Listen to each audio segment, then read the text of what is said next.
গ্রামের রাস্তায় ফেলে রাখা জায়গা এখন সবজির ক্ষেত। সড়কের দুই পাশের ফাঁকা জায়গায় বিষমুক্ত লাউ ও মিষ্টি কুমড়া চাষ করে ভাগ্যের চাকা ঘুরিয়েছেন লালমনিরহাটের স্থানীয় কৃষকরা। একসময় ঝোপঝাড়ে ভরা 1 কিলোমিটারের পথটি এখন কৃষকদের স্বপ্ন ছোঁয়ার ঠিকানা। এখানে যে লাউ এবং মিষ্টি কুমড়া করা হয়েছে তার জন্য স্বল্প টাকায় কৃষকরা খাইতে পারে এবং আমার প্রতি জমির জন্য সদ্য ব্যবহার হয়, বিশেষ করে রাস্তার আশপাশ।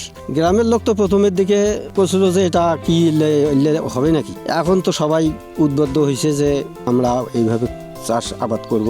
এখানে আমরা মোটামুটি লাউ প্রায় প্রথম ট্রিপে আমরা 200 বিক্রি করেছি, তারপরে আমরা 300 লাউ বিক্রি করেছি। এখানে আমার বিষমুক্ত, আমরা এই লাউ আমরা নিজেও খাচ্ছি, আবার বাজারেও বাজারজাত করতেছি।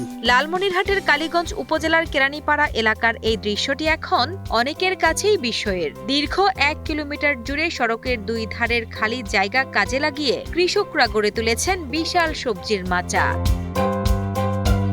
বর্তমানে সরকারের কৃষিনীতি ও স্থানীয় কৃষি অফিসের পরামর্শে এখানে চাষ করা হচ্ছে হরেক রকমের বিষমুক্ত সবজি।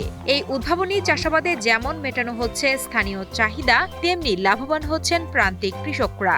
এলাকাবাসীও উচ্ছ্বসিত তাদের এমন অভাবনীয় সাফল্যে। আমাদের তো ভালোই হচ্ছে, কম দামে খাইতে পারছে, আগে তো এরকম হয় নাই। রাস্তার দুই ধারে পড়ে থাকা জমি আবাদ করিয়া মনে করেন যে আমরা লাভবান হচ্ছি। খুচরা যারা কিনি খাইতেছে তাদেরও কম দামে পাইতেছে, তারও মনে করেন যে উপকার হইতেছে। কালীগঞ্জ উপজেলার কৃষি কর্মকর্তা তুষার কান্তি রায় জানান, উৎপাদন বৃদ্ধিতে সরকারি নির্দেশনায় এই পরীক্ষামূলক উদ্যোগ নেওয়া হয়েছে।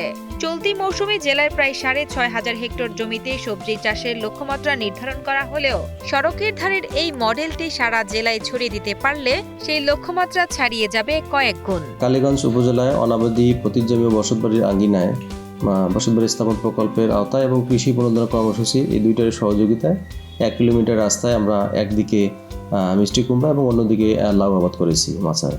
এভাবে যদি প্রতিটি উপজেলায় যতটুকু জমি পড়ে থাকে সেটা যদি এভাবে আবাদের আওতায় নিয়ে আসা যায়, আশা করি বাংলাদেশের অর্থনীতির একটা ভালো একটা ব্যাপক ভূমিকা রাখবে।